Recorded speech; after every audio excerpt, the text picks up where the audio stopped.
Hello everyone. Another great day of working on a bike instead of riding it. So this is our 76 CB500 Twin. It's actually my son's bike, and we put it back on the road after sitting for a long time. There's a sticker on here on the fork. I think it says something around, I don't know, maybe 2001 or 2002. Anyway, this bike was sitting for a long time, and it was put back on the road. A bunch of work, carb cleaned, spark plugs, coils, tires, brakes, all the things, all the main things that we need to get it back on the road safely, and it's been going really well. Probably about 500 miles been riding, with no issues really. I mean, the occasional fussiness for for a 50-year-old bike, but overall it's been pretty solid. But now developed a funny noise, which sounds like a possible valve adjustment issue, and I haven't touched the valves on this bike, so it is time to do the valves. I realize it's a pretty standard service thing to do the valves on these bikes every 1500 miles, I want to say. So it makes the noise. It does run fine, but it's time to do the valves. Now what I did, I took off the stator cover, as we need to turn the engine, the point cover, because it's that's the the valve adjustment is under there. The spark plugs make it easy to turn, and the valve cover, I want to say head valve cover here on both sides, and I put the bike on a little piece of wood. It helps keeping the oil inside the stator here. So first thing we have to do is to adjust the tensioner, cam chain tensioner. So we got to go to top dead center on the left cylinder for the on the compression stroke. So I'm gonna feel the compression stroke.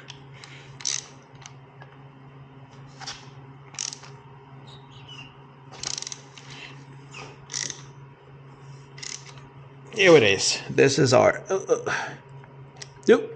spring back. Okay, so I need something to hold it in place, because the ratchet is not gonna hold it. Yep, stay there. There you go. All right, so now we need 90 degrees between 9 degrees after top dead center left, which I believe is already marked on this flywheel right here. See, it's I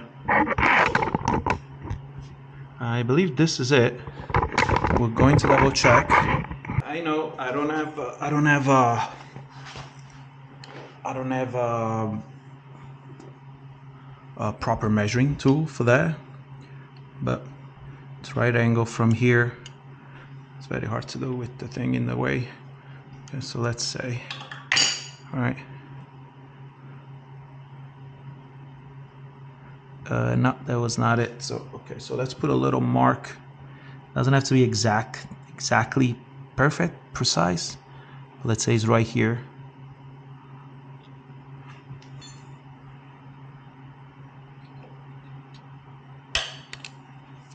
All right, this is our around 90 degrees after top dead center compression stroke.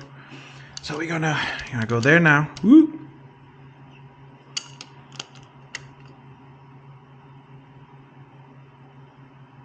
Here it is.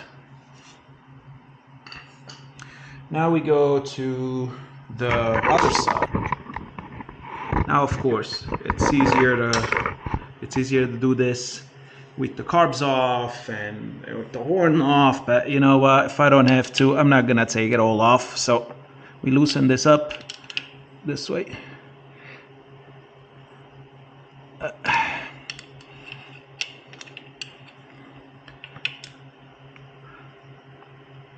Okay, so the lock nut or gem nut, whatever you want to call it, it's loose. Okay, we back this guy up.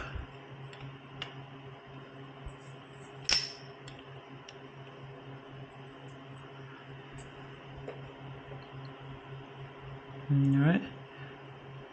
So I'm backed up. I'm not gonna take it off, but it might have been fine. But it's a procedure you just do every time you do the valve check. You know, stuff that doesn't hurt. Put it back down and tighten up this guy.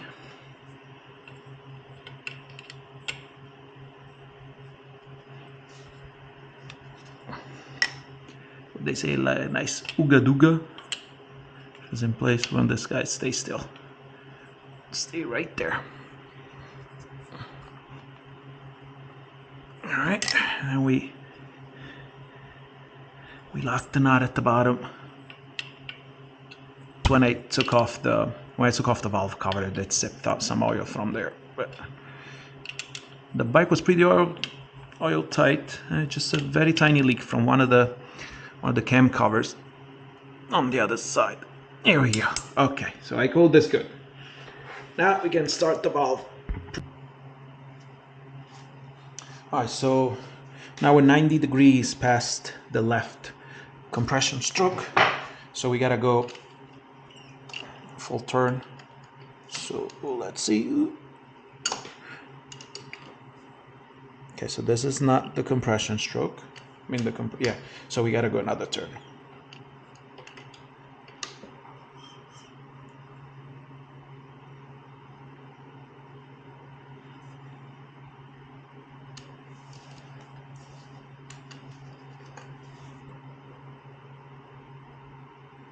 Boop.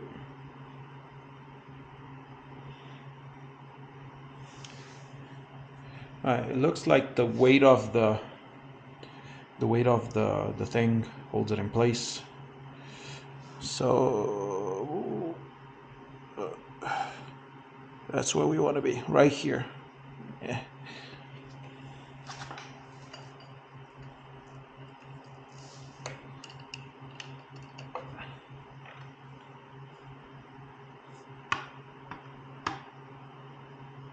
It's not the easiest thing to do, you know?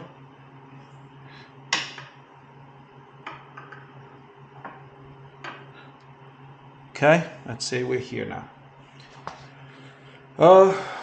We can use some zip ties to hold it down. I've seen a video, they were doing that, but I think you'll stay. Okay, so let's see. So our clearance is 0012 inches. My feeler gauge just goes to 0015. I've been told I can use 002, but let's measure first. Let's see how it looks like. So we kind of have to go in there and we gotta stick this feeler gauge underneath the cam lobe and see if it fits in there. And now it fits, right? If it's loose, but if it's tight, I think I'm gonna take it off of the whole thing so it's easier.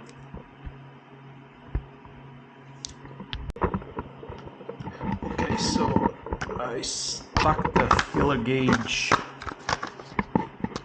underneath the valve lobe. Seems to be a little loose, so we're going to tighten it up. To do that, we have to loosen up this guy and adjust the middle.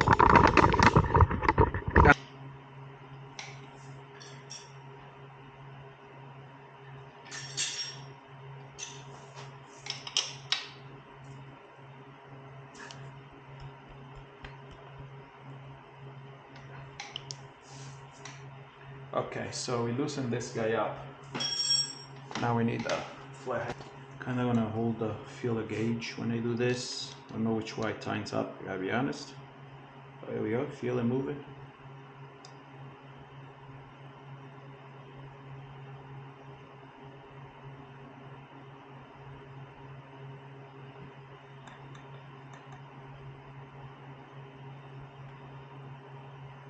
So I'm moving the feeler gauge back and forth. Here we go. I think this is our spot.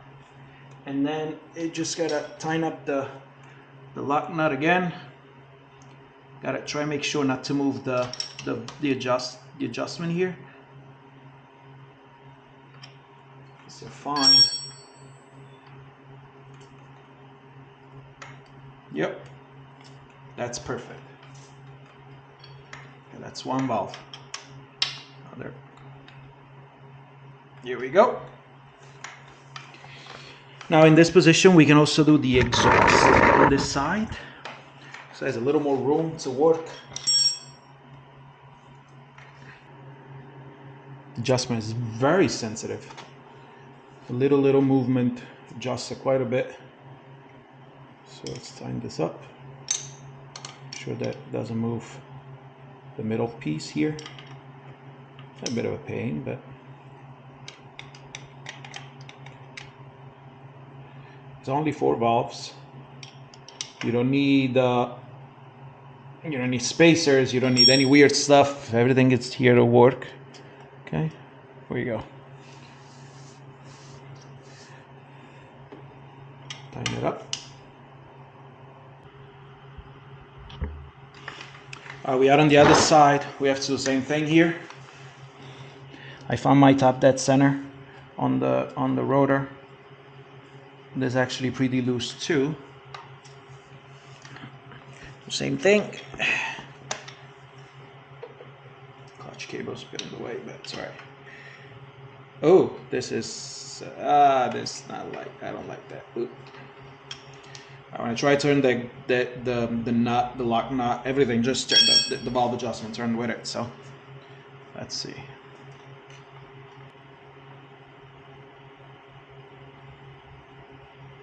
That's our spot. Right there.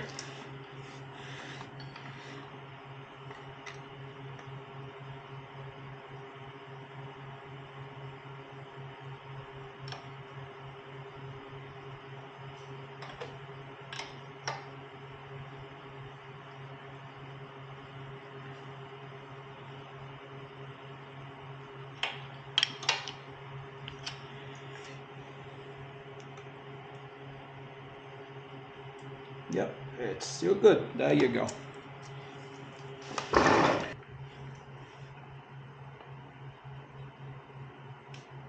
Okay, so this is very loose and I can't find it. Can't find the spot. What does that mean?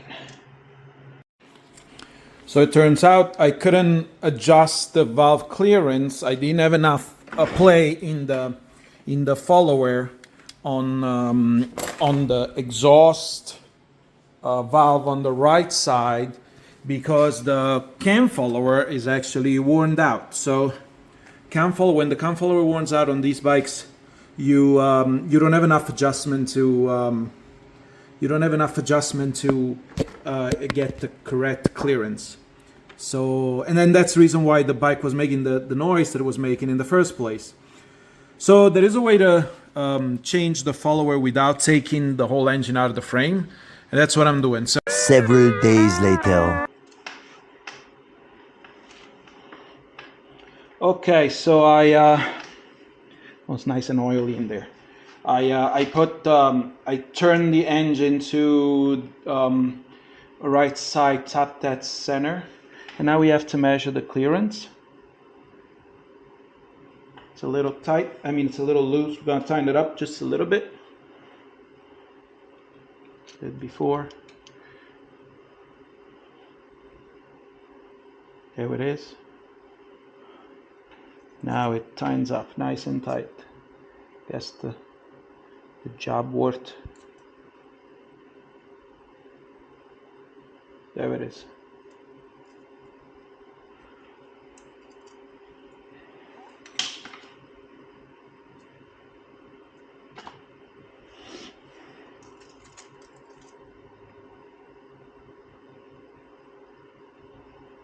Yeah, that's about slides through. Just gotta tighten this guy up, this guy, and then we're ready to put everything back together and fire it up. And we'll cross our fingers that everything works as intended. Okay, so I want to make sure I hold this in place when I tighten the nut up so it doesn't move.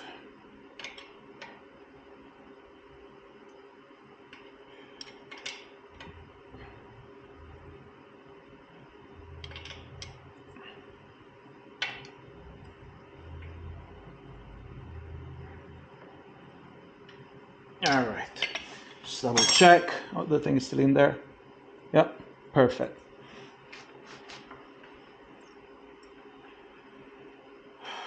Okay.